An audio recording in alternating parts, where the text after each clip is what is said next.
भाजपा कांग्रेस आमने सामने। क्योंकि जब प्रशासक बैठता है तो प्रशासक सरकार के दबाव में काम करता है, जिससे संसदीय चुनाव में भारतीय जनता पार्टी को लाभ होगा।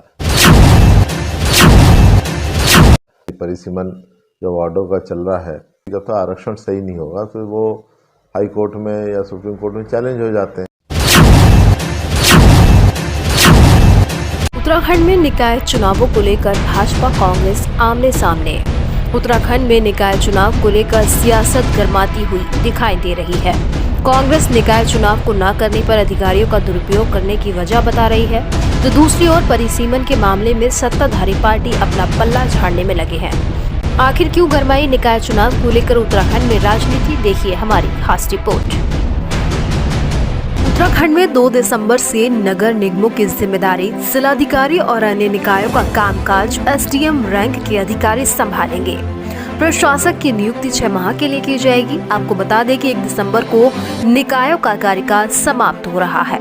निकाय चुनाव न कराने पर सरकार इनमें प्रशासक तैनात कर देगी। प्रदेश में करीब 84 नगर निकाय के बोर्ड का कार्यकाल 1 दिसंबर को पूरा हो जाएगा।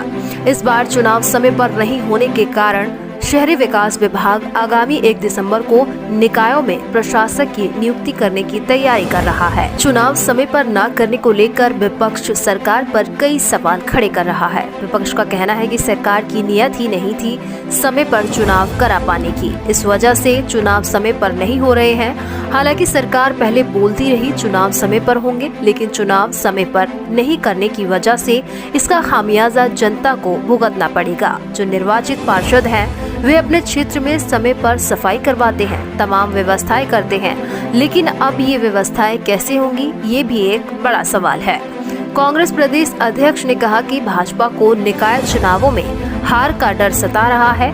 जब नगर निकायों में पालिका में प्रशासक तो भाजपा सत्ता का दुरुपयोग करेगी। अंकिता मर्डर केस में वीआईपी का मामला हो, चाहे केदारनाथ में सोने की चोरी हो, चाहे वो जोशीमठ का मामला हो, चाहे वो SSS भर्ती घोटाला हो, चाहे वो पटवारी पेपर लीक हो, ये सारे तमाम ऐसे मामले थे जिससे इनके खिलाफ आक्रोश था। अग्निवीर योजना ने उसमें और एक बढ़कर काम किया। तो ये सारी चीजें बीजेपी के अगेंस्ट जा रही थी। जन अग्रवाल जी ने बयान दिया था कि हम समय पर करेंगे, हमारी तैयारी पूरी है, लेकिन आज उन्होंने यू टर्न लिया है और इसके पीछे एक रणनीति भी है। क्योंकि जब प्रशासक बैठता है तो प्रशासक सरकार के दबाव में काम करता है।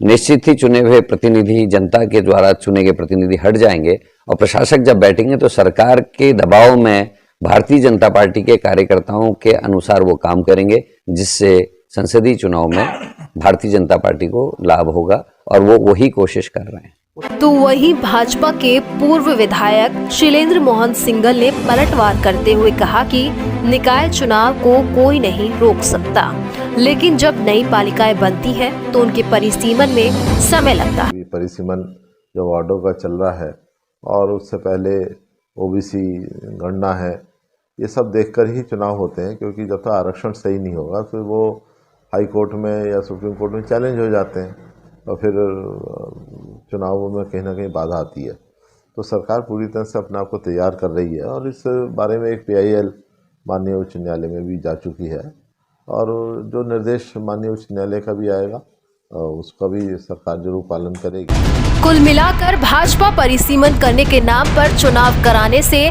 पल्ला झाड़ रही है, तो वहीं कांग्रेस का कहना है कि भाजपा को निकाय चुनाव में हार का डर सता रहा है। अब देखने वाली बात होगी कि जनता जनार्दन जीत का सेहरा किसके सर बांधेगी। उत्तराखंड की सच्चाई के लिए काशीपुर से आरिफ खान की रिपोर्ट।